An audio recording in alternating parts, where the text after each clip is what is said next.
This is House of Transport. My name is Jide Ojuyoye, the Transport Master. Welcome to our Road Etiquette series. The last 3 episodes, we discussed the issue of pedestrian crossing facilities. This episode, we shall be touching on the issue of driving against flow of traffic. In Lagos State, this is quite a serious matter, but it appears a lot of people do not understand what is one way and what is driving against traffic. We shall make an effort to break it down for you. One-way driving basically just means a specific carriageway. The whole of the carriageway is just for a particular flow. In Lagos, just assume it's turning right. So the whole of that carriageway, if it says one way only, it means the whole of that carriageway is one-way direction. The arrow and sign that will be there will tell you exactly in which direction the flow of traffic would be on that road. The other part is where people say you're driving against flow of traffic. But before we get to that one, you can have a dual carriageway that is divided by a concrete barrier. Now, if you're coming from an intersection into that main carriageway, you already know that there are 2 flows. But if there's a concrete barrier, it means it's a one-way flow, because you can see that there are 2-way directions on that carriageway. Now, if you choose to go in the opposite direction of the normal flow of the side of the carriageway in which you're in, then you're driving against the flow of traffic as stipulated by the traffic law that is in place. Let us take that again. 2 types of driving against traffic. There's a road that is one way. Specifically, everything on that road drives in one direction.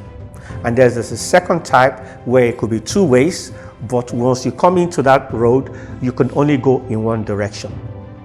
Those are the 2 issues. If you're caught going against that flow of traffic, the issues that are involved are very serious. First of all, think about the safety of you as the driver, the safety of your passengers, the safety of other road users, because a normal driver would not expect someone to be driving towards them against the flow of traffic. They could be coming at speed, and then you decide to go that way. The second bit is the punishment when you're caught by enforcement officers. As a first offender, when you're caught violating any of these 2 specific directions on the road, it's 1 year prison and a forfeiture of your vehicle. Any subsequent offense, second or third, the fine is same as forfeiting your vehicle and 3 years imprisonment. Now, is this something that you want to do? Let's look at the moral side of it and how it affects other people.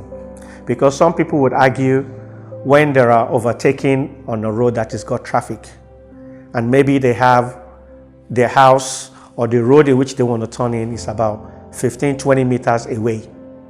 When you pull out, you start driving against the flow of traffic just because you feel a vehicle is not coming, you can speed up. It's wrong. Why is it wrong? Because you're not in control of any vehicle that will be coming rightfully on their own lane. You're not even in control of any vehicle that could be emerging from the road in which you wanted to turn in. Because once you have come out of your own lane, you have occupied their own lane. When they come out, there's nowhere for them to go. Now, if an accident should happen, why would you not be responsible for anything that comes out of it? So we've got to be careful in terms of understanding. So try not to argue like you going against traffic is not one way. It's not the issue of whether it is one way or not. The issue on ground is the fact that you're driving against the stipulated fashion as stipulated by law that you should not drive on that road. So next time you're on the road and something is telling you that you can pull out because there's traffic and there's go slow in front of you, or you can pull out and speed up. Remember, if a pedestrian was about to cross in the section where you're in, you're going to knock them down. If any vehicle is coming on the opposite side, you're going to knock them down. If a motorcyclist or car is coming, you're going to knock them down and you're going to be liable. So let us understand what is going on.